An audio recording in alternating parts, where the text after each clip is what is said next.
this is John. In this video, we're going to be doing something a bit different, which is a book review. The book being Gunshot Wounds by Dr. Vincent J.M. Maio.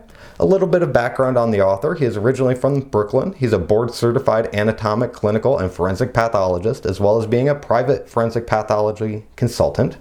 He's a veteran of the U.S. Army Medical Corps, was chief medical examiner of San Antonio, Texas until 2006, and has 40 years experience as a forensic pathologist. So the author of this book is very knowledgeable about what happens when a person is shot with a firearm, and a lot of knowledge about firearms in general. And it's a very good reference book. I've found it an invaluable reference throughout the years and an interesting read, although it is very graphic. The pictures in this book are very graphic, and I will not be showing, or I'll be doing my best not to show any of the graphic pictures, but we'll kind of go over the content of it. And if you find it interesting, maybe you'll want to pick it up yourself. This is the second edition. They have a third edition available now. And it can be kind of pricey, but if you look around, you can find it relatively cheap. So let's go ahead and open it up and see what we have inside. Kind of. So, where's my first post-it note? Oh, yeah, my first post-it note actually is at chapter 4. And then the reason for that being, once you get past this point, the photos become pretty graphic, but everything before chapter 4 is pretty not graphic. Not graphic. Anyway, let's go ahead and forward. Chapter 1, firearms and ammunition. Goes through some definitions of that. Has nice pictures. You know, a lot of people who already know about firearms, this isn't going to be that instructive. Oh, look, there's a little tip-up Beretta there. But if you don't know much about firearms, a lot of interesting pictures. This would definitely be helpful. Like I said, I don't believe there's anything too graphic in here. No, not really too bad in the first chapter. Talks about caliber nomenclature, rifle wounds. Rifle wounds. It's where they're born, in the womb. Chapter 2, forensic aspects of ballistics. Got some tables, some other interesting stuff there. Get to chapter 3 here. Chapter 3, wound ballistics, which again, don't really have any graphic pictures there. But once we get to chapter 4, introduction to the classification of gunshot wounds, things become pretty graphic. Contact wounds, hard contact wounds. And I'm not going to show any of those pictures. Ooh. Yep, nope. Although there's some really interesting pictures and a lot of interesting information in there. Chapter 5, wounds due to handguns. Now this I will show. We have a diagram here. And this is just to give you an idea of how graphic the actual photos in the rest of the book will be, because they will not be illustrations of what happens, such as this is.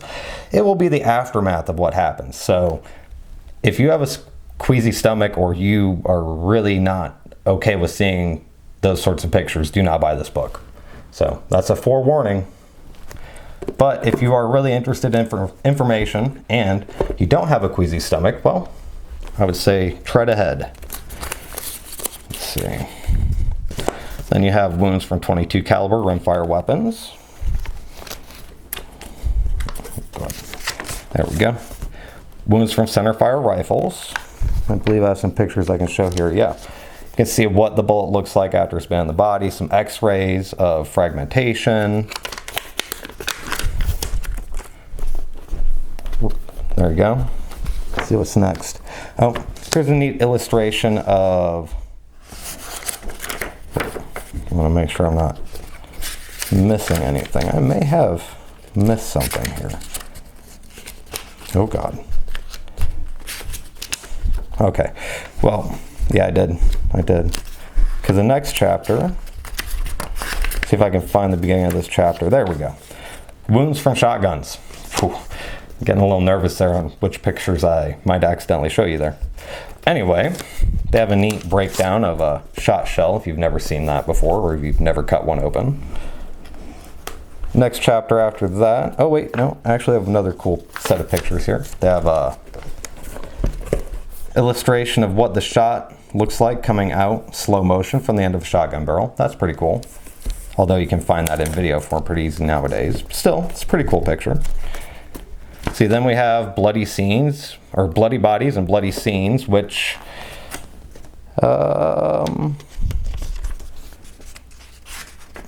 yeah, it doesn't look like I can show you any pictures from that one. This is one that I really liked. Weapons and ammunition miscellaneous. That's a really cool one. Air weapons. Again, limited number of pictures I can show from something like this. Let's see, oh, what is that? Oh, this is a chain fire, I think, sympathetic discharge from a 22. It's another cool set of pictures, I thought. So, sympathetic discharge. There you go. See, and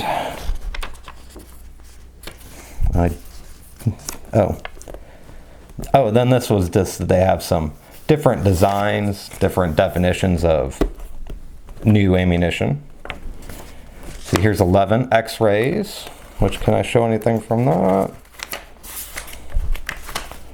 It doesn't look like it really. Oh, well, I can. Yeah, just have different X-rays of what bullets. Yeah, it's okay. What fragmentation looks like. Oh, yep, still okay. Hey, yeah, look at that. Those are all okay. Cool. Then, detection of gunshot residue. Here you can see an illustration of it, how it applies on your hands and such. And, see here. Correct handling of deaths from firearms. That's more on that, you know, criminologist, crime scene investigator side of it. Suicide by firearms. This is a very interesting chapter. Although statistics can change, and I bet that there are definitely changes here between the second and third edition. Let's go ahead and avoid all those. Appendix A. Now this is one that definitely people will take some issues with. They have opinions about this, and the author expresses his opinion about it through here, and I find it quite interesting. So that's Appendix A is very good. And Appendix B, the forensic autopsy in gunshot wound cases. Like I said, that's about all the pictures I'm going to show you out of it, because they get pretty graphic. So if you can't handle that sort of thing, then don't buy it. But if you have an interest in the criminology side of it or the firearms side of it, this is a great resource, and it's very interesting, and you know, you should buy it, take a look at it, and you know, look at other resources too. But this is kind of one of the preeminent books on gunshot wounds. So hope you found that informative, and if you like the book, you know, or if you have comments about the book, go ahead and put them below. Thanks, and have a good day.